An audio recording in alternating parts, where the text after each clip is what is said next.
আপনার নম্বর দিয়ে কয়টি ইমেল ওপেন করেছেন সেটা চেক দিয়ে দেখে নিন, কারণ যখন আপনার ইমেলের পাসওয়ার্ডটি ভুলে যাবেন তখন কিন্তু ভেরিফিকেশন কোড আসবে না যদি আপনার একই নম্বরে একাধিক ইমেল ওপেন করা থাকে।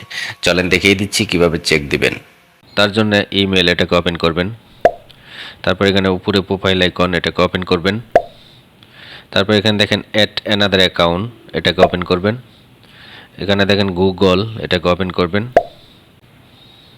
এখন এখানে দেখেন ফরগেট ইমেল এটার উপর ট্যাপ দিবেন, তারপর আপনি যে নম্বরটি দিয়ে আপনার ইমেল করেছেন সেই নম্বরটি আপনি দিয়ে দিবেন। এখানে আমার নম্বর দিয়ে দিলাম, তারপর এখানে দেখেন নেক্সট এটার উপর ট্যাপ দিবেন।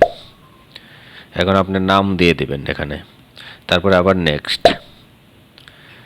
এখন একটু অপেক্ষা করেন, দেখেন এই নম্বরে কয়টা ইমেল আপনি ওপেন করেছেন সেটা কিন্তু এখানে শো করবে। আমার এই নম্বরে একটা ইমেলই রয়েছে, একটাই শো করেছে, কোনো সমস্যা নেই। আপনার যদি একাধিক থাকে তাহলে এখানে শো করবে, সেখান থেকে আপনার যেটি প্রয়োজন সেটা রেখে বাকিগুলো আপনি ডিলিট করে দিতে পারেন, অথবা ওগুলোর সাথে অন্য নম্বর আপনি অ্যাড করে নিতে পারেন।